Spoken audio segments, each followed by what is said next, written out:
संगम संग्राम education channel पर आप सभी को हार्दिक स्वागत है। जैसा कि एक पिछले क्लास में हम लोग वेक्टर पढ़ रहे थे, वेक्टर पार्ट 2 वीडियो हो चुका है। आज के क्लास में हम लोग पार्ट 3 देखने वाले हैं। चलिए ध्यान दिया जाए।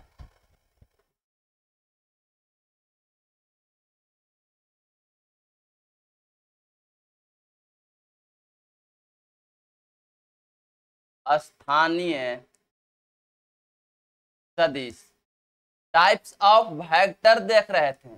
तो टाइप्स ऑफ वेक्टर देख रहे थे तो वहां हम लोग 9 तक देखे थे। निगेटिव ऑफ ए वेक्टर, ऋणात्मक सदिश हम लोग देख लिए थे 9 तक। आज हम लोग देखते हैं 10 स्थानीय सदिश, लोकलाइज्ड वेक्टर।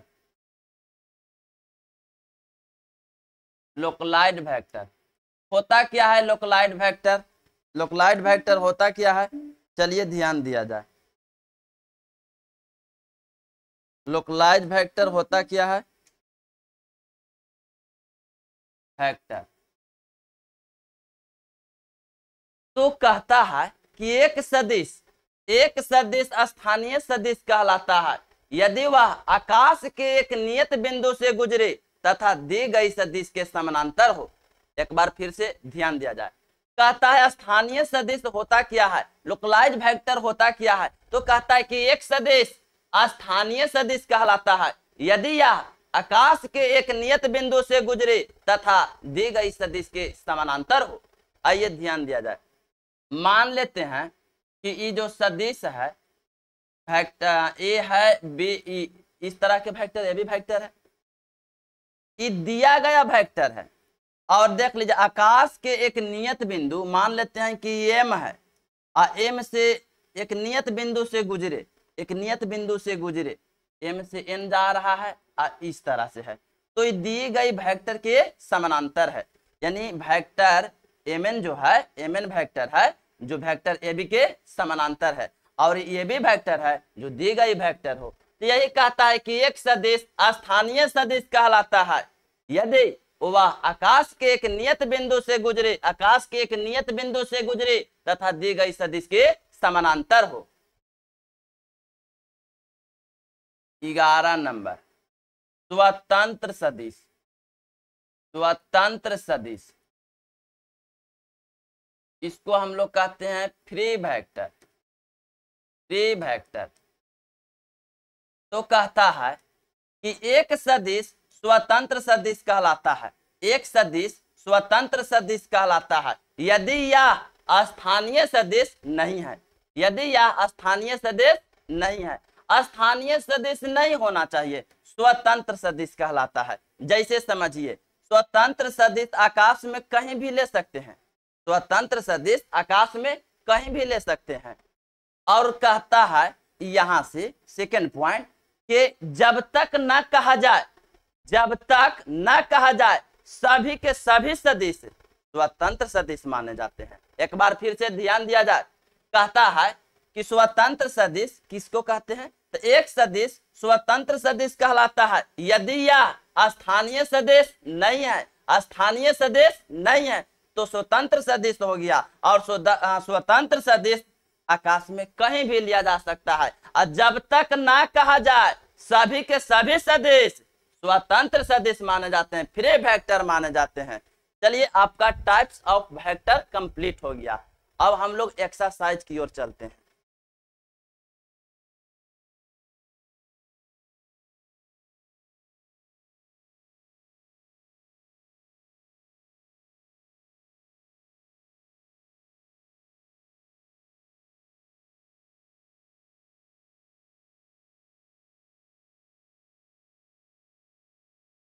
चलिए अब ध्यान दिया जाए। एक्सरसाइज 10.1 कह रहा है उत्तर से 30 डिग्री पूर्व, उत्तर से 30 डिग्री पूर्व में 40 किलोमीटर के विस्थापन का आलेखीय निरूपण करें। क्वेश्चन नंबर फर्स्ट कह रहा है उत्तर से 30 डिग्री पूर्व में 40 किलोमीटर के विस्थापन का आलेखीय निरूपण करें। आ जाइए जरा समझिए।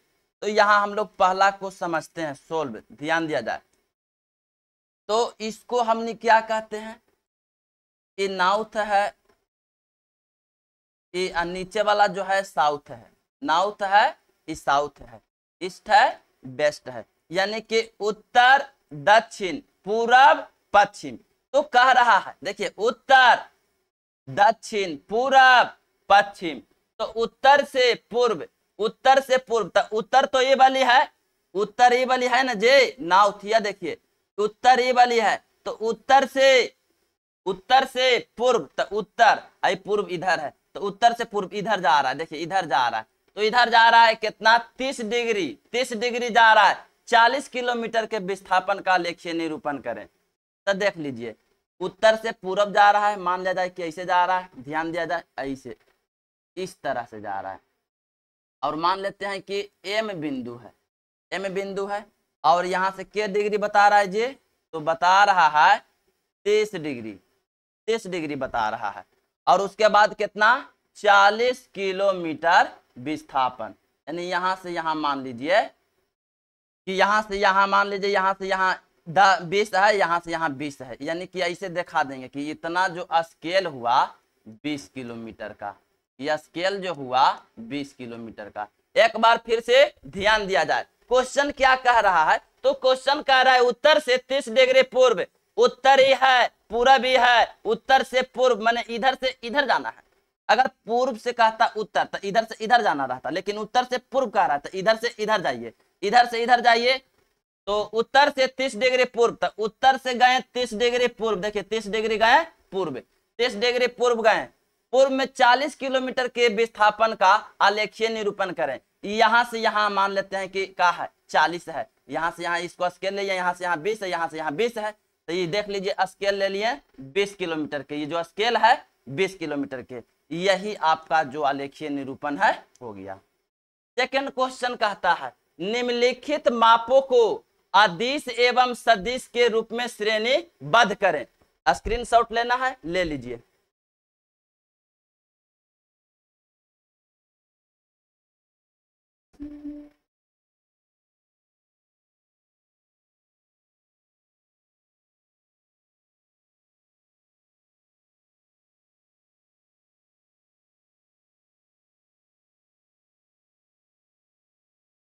चलिए सेकंड क्वेश्चन का था निम्नलिखित मापों को अदिश एवं सदिश के रूप में श्रेणीबद्ध करें, श्रेणीबद्ध करें। तो निम्नलिखित को बताना है कि कौन अदिश है और कौन सदिश है। तो हमने बेसिक बात समझे थे, भौतिक राशि दो प्रकार के होता था, अदिश और सदिश, याद है ना। चलिए तो जिसमें परिमाण होता था उसे अदिश कहते थे, परिमाण और दिशा और त्रिभुज समांतर चतुर्भुज के नियम को भी पालन करता था उसे हम लोग सदिश कहते थे। आइए सीखिए, पहला करे 10 केजी द्रव्यमान है, 10 केजी, तो द्रव्यमान में हमने देखे थे अदिश राशि, यानी दूसरा के पहला जो आ गया आपका अदिश हो गया, अदिश। दूसरा में आ जाइए, दूसरा क्या कह रहा है, दूसरा कह रहा है 10 मीटर उत्तर पश्चिम, तो ये क्या कह रहा है विस्थापन को कह रहा है 2 मीटर उत्तर पश्चिम, तो विस्थापन मिला था सदिश राशि, विस्थापन मिला था सदिश। आगे बढ़िए तो तीसरा, तीसरा कह रहा है 40 डिग्री, बताइए 40 डिग्री कह रहा है, कोई डायरेक्शन बता रहा है, नहीं बता रहा है। जब डायरेक्शन नहीं बता रहा है तो हो गया कौची अदिश, डायरेक्शन बता ही नहीं रहा है, अदिश हो गया। 4 नंबर बताइए 40 वाट, अब बताइए तो 40 वाट, तो 40 वाट, तो 40 वाट क्या मिला अदिश, 40 वाट अदिश मिल गया। चलिए पांचवा, तो यह देखिए 10 के पावर माइनस 19 कूलम, तो ये आवेश न है जे, तो ये आपका मिल गया अदिश, अदिश। तो शक्ति का ऐसा मात्रक ना वाट होता है, शक्ति का वाट होता है, तो शक्ति का ऐसा मात्रक वाट होता है, तो जग शक्ति भी क्या है अदिश राशि। चलिए आगे देखिए 3 नंबर सवाल, निम्नलिखित को अदिश एवं सदिश राशियों के रूप में श्रेणीबद्ध करें। एक बार सेकंड सवाल फिर से देखिए, निम्नलिखित मापों को अदिश एवं सदिश के रूप में श्रेणीबद्ध करें। तो ध्यान दिया जाए, पहला मिला 10 केजी, तो द्रव्यमान है, द्रव्यमान 10 केजी है, तो 10 केजी तो ये अदिश राशि द्रव्यमान है। या देखिए उत्तर पश्चिम, ये विस्थापन बता रहा है 2 मीटर उत्तर पश्चिम, तो ये विस्थापन बता रहा है, तो आपका हो गया सदिश। 40 डिग्री। बताइए ये डिग्री है, क्या डायरेक्शन इसमें है? नहीं है, अदिश मिल गया। उसके बाद देखिए 40 वाट, तो शक्ति का ऐसा मात्रक वाट होता है, तो वो आपका अदिश राशि है। देख लीजिए यहां देख लीजिए 5 नंबर, 10 के पावर -19 कूलम तो आवेश है, तो आवेश आपका क्या है? अदिश। छठा सवाल देखिए 20 मीटर प्रति सेकंड स्क्वायर, ये त्वरण है, त्वरण का ऐसा मात्रक मीटर पर सेकंड स्क्वायर होता है, तो त्वरण कैसा है? सदिश है कि अदिश है? तो सदिश है, यानी छठा आपको मिल गया सदिश। छठा आपको सदिश मिल गया, छठा आपको सदिश मिल गया। आइए 3 नंबर सवाल।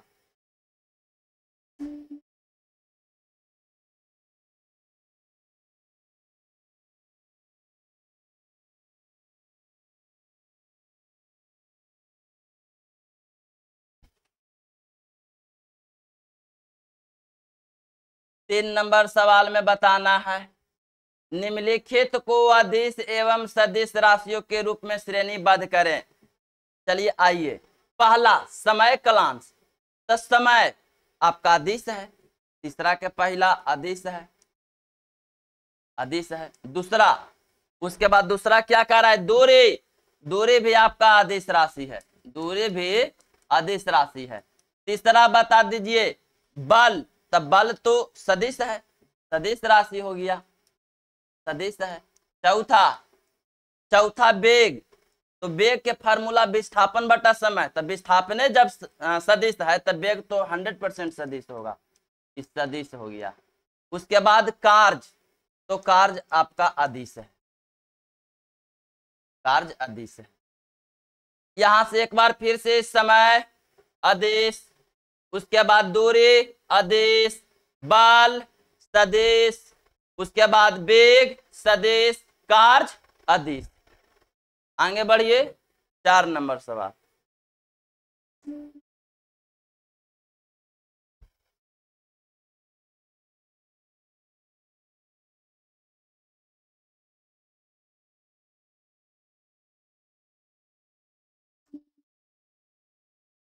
चार नंबर सवाल ये है, तो कह रहा है 4 नंबर, यह देखिए ये जो वर्ग है, इस वर्ग में सह आदिम कौन है? बताइए सह आदिम, तो सह आदिम को इनिशियल वेक्टर हम लोग क्या देखे थे? वैसा सदिश जिसका प्रारंभिक बिंदु एक ही हो लेकिन अंतिम बिंदु भिन्न भिन्न हो, अंतिम बिंदु भिन्न भिन्न हो, सह आदिम। देखिए यहां, देखिए यहां से देखिए, तो वेक्टर ए वेक्टर बी यहां से स्टार्ट किया है, प्रारंभिक बिंदु एक ही है लेकिन अंतिम बिंदु दोनों के भिन्न भिन्न है, तो यहाँ कहेंगे कि वेक्टर ए तथा वेक्टर डी सहादिम सदिश है। यानी चौथा के पहला वेक्टर ए तथा वेक्टर डी सह आदिम सदिश है। दूसरा देखिए कह रहा है समान, तो समान देखिए यहां से समान क्या है? तो समान सदिश, तो समान सदिश में हमने क्या देखे थे? उसका दिशा भी समान मिला था, मैग्नीट्यूड भी समान, तब वेक्टर बी और वेक्टर डी देख लीजिए यहां से जा रहा है और ऐसे जा रहा है, देख लीजिए दिशा भी समान है, तो कहेंगे कि वेक्टर बी तथा वेक्टर डी, वेक्टर बी तथा वेक्टर डी समान सदिश है, समान सदिश है। तीसरा आ जाइए, तीसरा संरेख परंतु असमान, संरेख होना चाहिए लेकिन असमान, तो संरेख परंतु असमान। आ जाइए वेक्टर ए या वेक्टर सी, देखिए ये संरेख है, देख लीजिए ये इधर से जा रहा है और ये इधर से जा रहा है। बताइए हमने क्या देखे थे? तो संरेख सदिश या समानांतर सदिश में देखे थे कि दिशा सेम रहे तैयो और अलग रहे तैयो, देख लीजिए सेम, यहाँ इधर जा रहा है इधर जा रहा है, कोई बात ना, संरेख सदिश है लेकिन असमान है, समझ लीजिए संरेख परंतु असमान, संरेख है लेकिन असमान है, तो वेक्टर ए है और वेक्टर सी है, वेक्टर ए तथा वेक्टर सी। 4 नंबर सवाल कंप्लीट हो गया, आगे बढ़िए।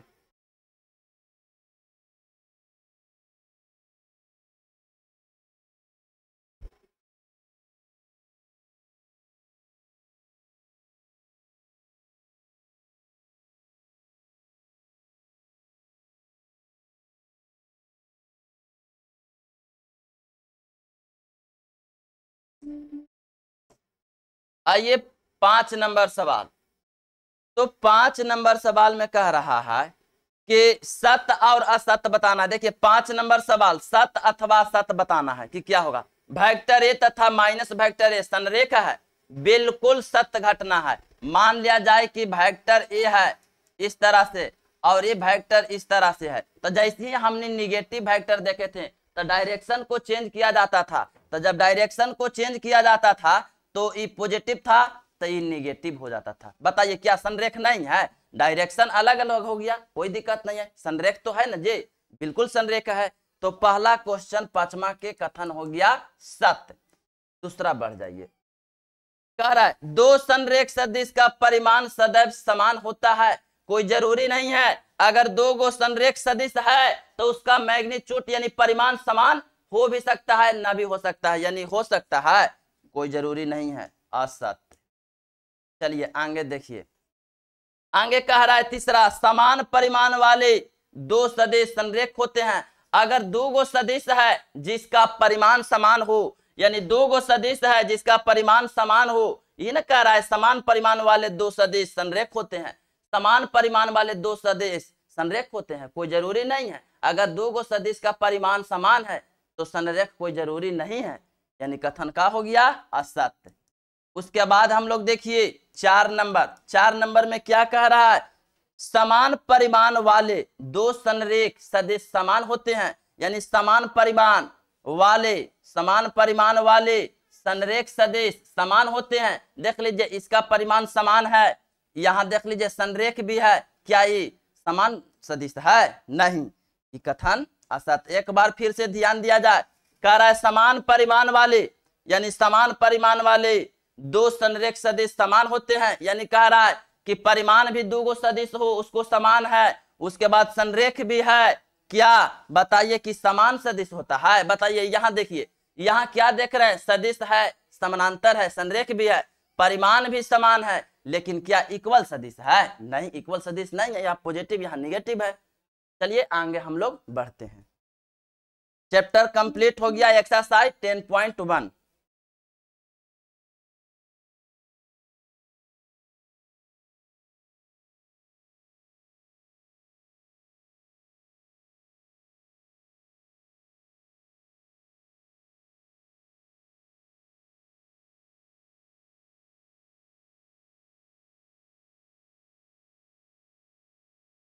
योग का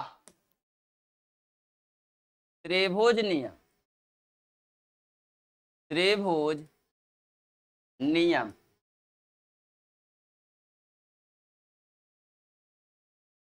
ट्रायंगल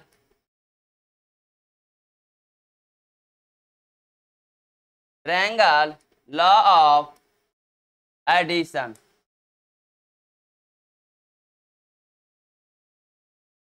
चलिए अब समझिए क्या है योग का त्रिभुज नियम। योग का त्रिभुज नियम क्या होता है? Triangle law of addition. योग का त्रिभुज नियम ट्रायंगल लॉ ऑफ एडिशन होता क्या है? चलिए ध्यान दीजिए। तो कहता है, जरा समझिए, यही कहता है सर कि त्रिभुज के कोई दो भुजा से निर्मित वेक्टर का योग, त्रिभुज के कोई दो भुजा से निर्मित वेक्टर का योग विपरीत दिशा में तीसरी भुजा से निर्मित वेक्टर के बराबर होता है। चलिए समझते हैं। अगर मान लिया जाए यहां से ई ओ है और ई ए है और इसका डायरेक्शन ऐसे रख देते हैं, देख लीजिए इसका डायरेक्शन ऐसे, मान लिया जाए यहाँ, यह देखिए, तो यह देखिए ई बी है और इसका डायरेक्शन ऐसे है। तो त्रिभुज के कोई दो भुजा से निर्मित वेक्टर का योग, त्रिभुज के कोई दो भुजा से निर्मित वेक्टर का योग विपरीत दिशा में तीसरी भुजा से निर्मित वेक्टर के बराबर होता है। यानी कह रहा है कि त्रिभुज के कोई दो भुजा ओ ए बी, ये दोनों के योग, अब देख लीजिए ऐसे डायरेक्शन जा रहा है, विपरीत हो जाएगा, यानी ऐसे हो जाएगा, ऐसे नहीं जाना चाहिए, ऐसे नहीं जाना चाहिए, ऐसे जाना चाहिए। तो ये दोनों के योगफल के ये अकेले बराबर होता है। यानी कि vector O A plus vector A B बराबर O B vector O A B O A B और यहां से ओ से बी। आइए समझिए इसको हम लोग। तो कहता है यहां से कि त्रिभुज के त्रिभुज के कोई दो भुजा से निर्मित वेक्टर का योग निर्मित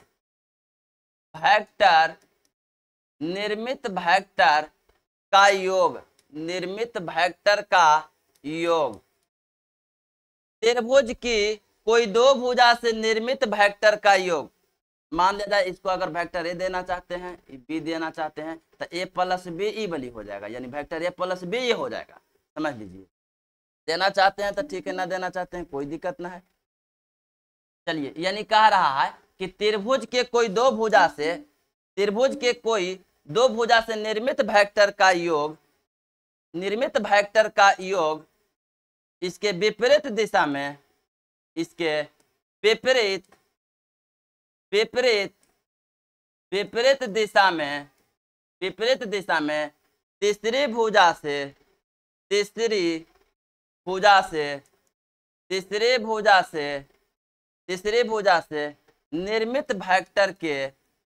तीसरी भुजा से निर्मित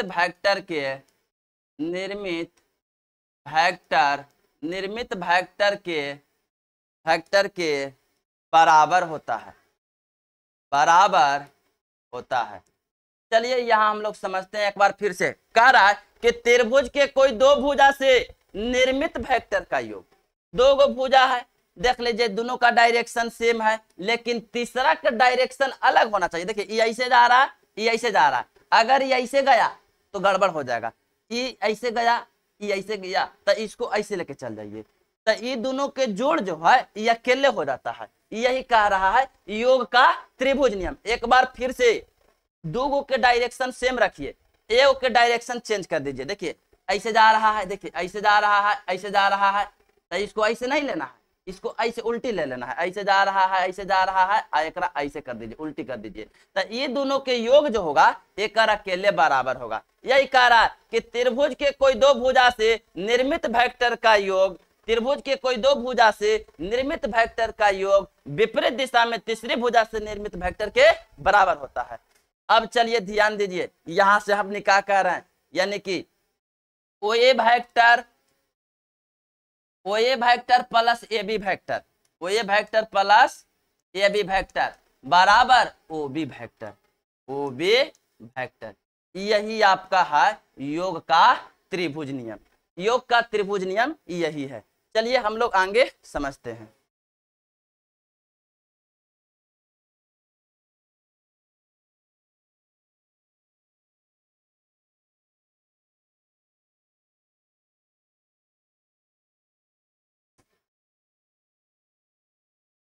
आइए यहां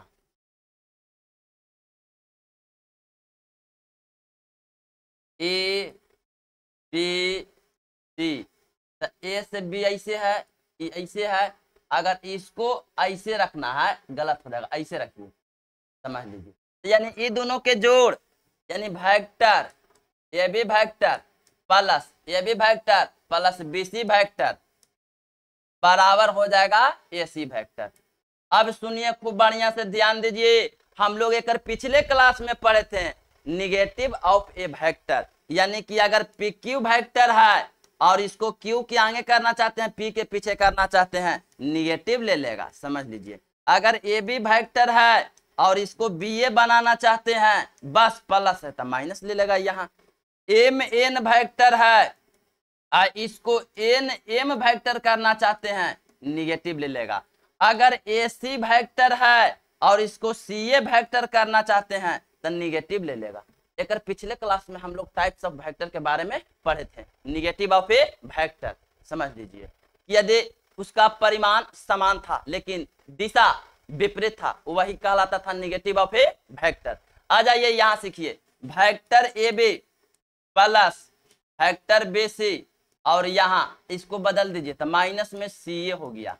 देखिए यहाँ यहाँ गया, यहाँ ए के जगह पर सी और सी के जगह पर ए। अभी माइनस में तो इधर आ जाएगा प्लस में, ये माइनस तो इधर आ गया प्लस। अब इधर बढ़ गया जीरो वेक्टर। यहां से एक बात समझ में आया, एक बात समझ में आया। यहां से आ जाइए, यहां से एक त्रिभुज बना दीजिए ए बी सी। ए से बी जा रहा है, बी से सी जा रहा है, सी से ए जा रहा है। यानी यहां से एक बात क्या समझ में आया कि एक ही दिशा में, एक ही दिशा में, देखिए एक ही दिशा में ए बी से ए सी ऐसे जा रहा है, ऐसे तो सब जगह ऐसी है, कोई डायरेक्शन चेंज नहीं है। यानी इससे एक बात क्या समझ में आया कि एक ही दिशा में त्रिभुज की भुजाओं से निर्मित वेक्टर का योग शून्य के बराबर होता है। एक बार फिर से ध्यान दिया जाए, एक ही दिशा में, एक ही दिशा में त्रिभुज की भुजाओं से निर्मित वेक्टर का योग शून्य के बराबर होता है। यानी यहां से हम लोग लिख सकते हैं कि एक ही दिशा में, एक ही दिशा में, एक ही दिशा में त्रिभुज के भुजाओं से, त्रिभुज के भुजाओं से, भुजाओं से निर्मित वेक्टर का योग, त्रिभुज की भुजाओं से, त्रिभुज की भुजाओं से निर्मित वेक्टर का योग, त्रिभुज की भुजाओं से निर्मित वेक्टर का योग, निर्मित वेक्टर का योग, निर्मित वेक्टर का योग हमेशा हमेशा हमेशा शून्य के बराबर होता है, हमेशा शून्य के बराबर होता है, शून्य के बराबर होता है। यानी हम लोग देख लिए कि अगर कोई त्रिभुज ले लीजिए, तो त्रिभुज ले लीजिए, मान लिया जाए इस तरह से, आइए समझाते हैं। अगर हम लोग कोई त्रिभुज ले लें और उसका डायरेक्शन सेम कर दें तो सभी का जो योगफल है शून्य के बराबर होता है। आइए इधर ध्यान दिया जाए, यहां ध्यान दिया जाए। अगर हम लोग बात करें इस तरह से पे क्यू आर, ऐसे ऐसे ऐसे सबके डायरेक्शन सेम है, तो यहां से कहेंगे p q vector plus q r vector plus r q r p q q r p बराबर जीरो वेक्टर। अब देख लीजिए त्रिभुज ऐसे आ गया ए बी सी, ए से बी, बी से सी, सी से ए। तो यहाँ हम लोग क्या पढ़े, a B vector plus b c vector plus में सी ए वेक्टर बराबर जीरो वेक्टर। यानी कि एक ही दिशा में, एक ही दिशा में त्रिभुज की भुजाओं से निर्मित वेक्टर का योग हमेशा शून्य के बराबर होता है। चलिए आगे देखल जाए।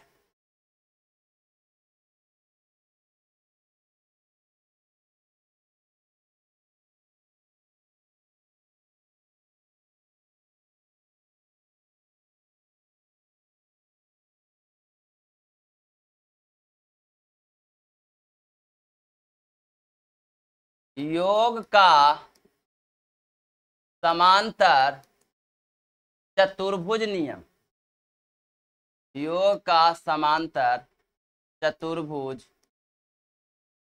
नियम।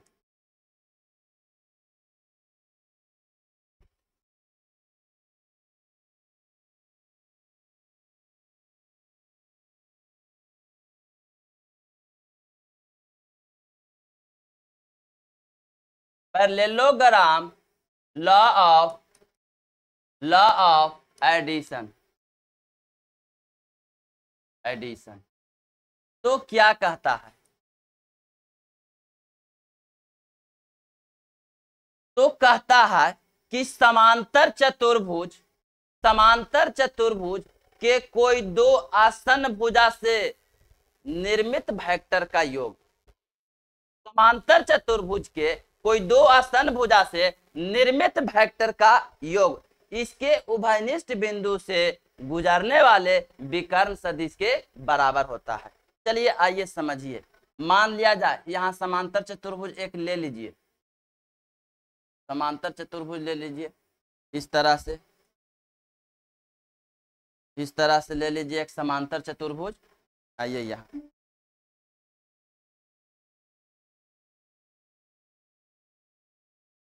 समांतर चतुर्भुज ले लीजिए, नाम दे दीजिए ए बी सी डी। तो इस प्रकार से वेक्टर ए मान लिया जाए, कोई दिक्कत नहीं है। तो मान लेते हैं वेक्टर बी, कोई दिक्कत नहीं है। तो वेक्टर सी मान लीजिए और इसको वेक्टर डी मान लीजिए। देखिए इसका डायरेक्शन ऐसे है, इसको भी ले लिए, इसका डायरेक्शन ऐसे है तो इसको भी ले लिए। तो कहता है कि समांतर चतुर्भुज के कोई दो आसन भुजा, आसन भुजा कौन कौन है, ए बे ए डी। देख लीजिए ये दो आसन भुजा हम ले लेते हैं, यानी कि ए बे ए डी दो आसन भुजा से।